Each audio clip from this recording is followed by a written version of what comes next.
All right, let's dive into a story that sounds like something out of a Hollywood thriller, but it's absolutely true. It's about a single choice made by one man in a concrete bunker that literally saved the world. This is a wild story about technology, human gut feelings, and the guy who stood between us and total annihilation. Okay, so picture this.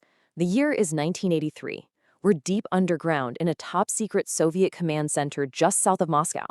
The Cold War isn't just cold, it's absolutely glacial.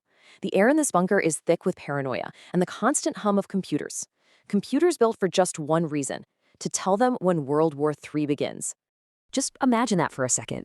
A piercing siren, a giant angry red screen, and one single word that basically confirms every nightmare humanity has had for decades.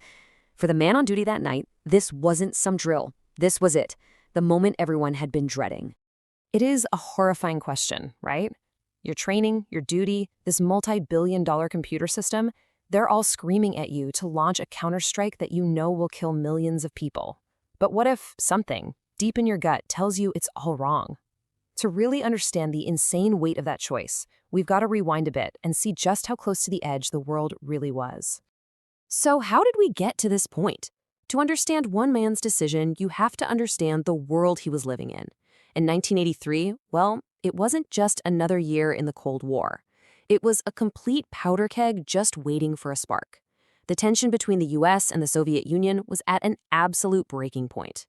The months leading up to this night were unbelievably tense. You see, back in March, President Reagan calls the Soviet Union an evil empire. That, you can imagine, puts the Kremlin on extremely high alert. Then, just a few weeks before our story, the Soviets shoot down a civilian passenger jet, KAL-007.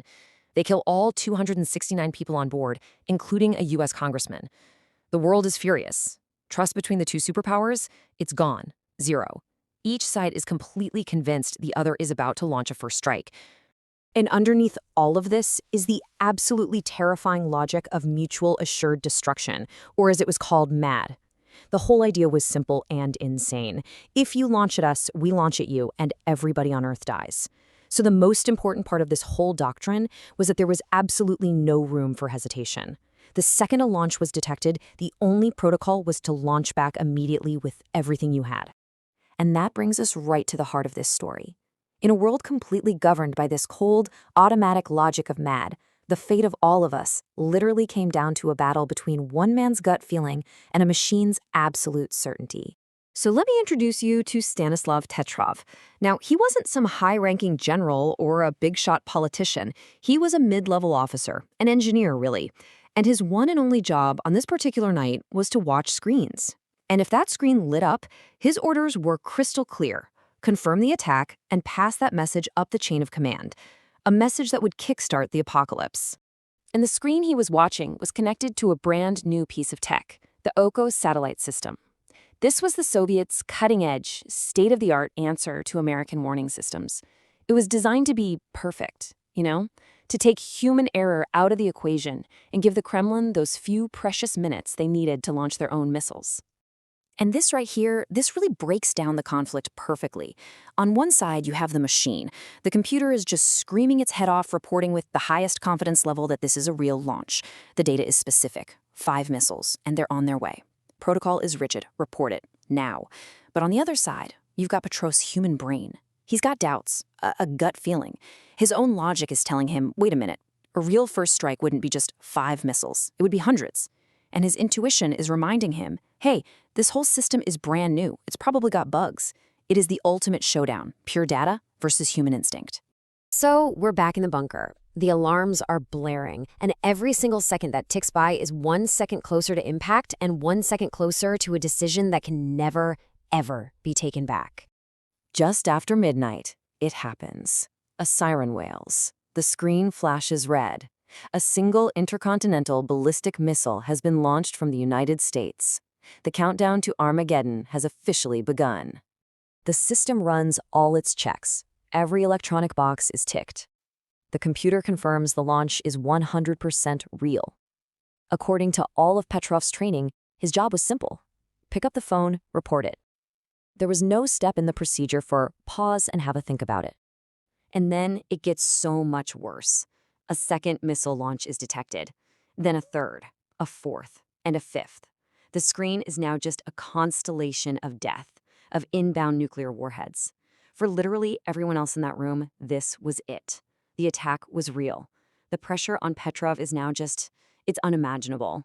But in these chaotic, terrifying moments, Petrov's mind was just racing. And this slide shows you his thought process perfectly.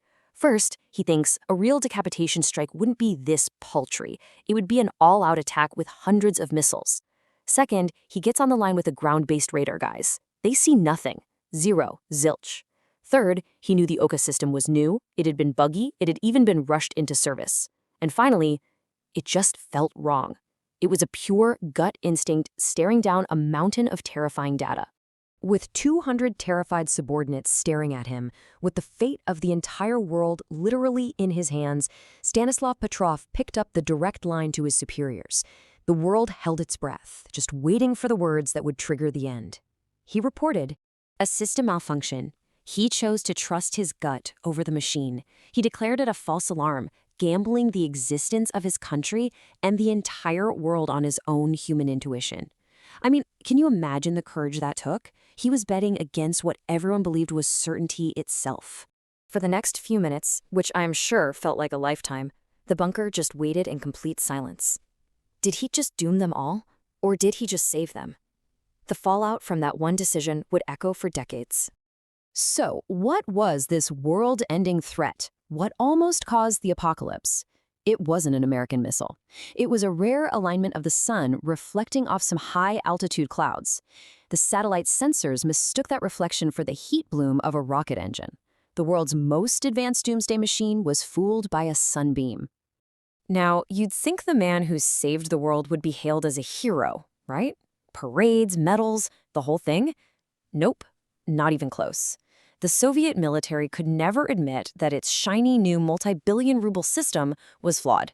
So Petrov was intensely interrogated, he was officially reprimanded for, get this, not filling out the logbook properly, and his incredible act was buried, kept secret. He wasn't punished, but he wasn't rewarded either. He was just quietly pushed aside before taking an early retirement. The world wouldn't even learn his name for more than 10 years. So what's the really crucial takeaway here? In a system that was designed from the ground up for automatic, world-ending retaliation, the machine failed. The protocol failed. The only thing that stood between a simple technological glitch and a global nuclear holocaust was human judgment. One man's reasoned doubt was the last firewall. And honestly, Petrov's story is more relevant today than it has ever been. We are building these incredibly complex, autonomous AI systems that control everything from our stock markets to our weapons. They're all designed to be faster and smarter than any human. But his choice on that quiet September night leaves us with a really chilling question to think about. In this new age of AI, when machines are making life or death decisions in a millisecond, who is the Stanislav Petrov in the system? Who watches the watchers?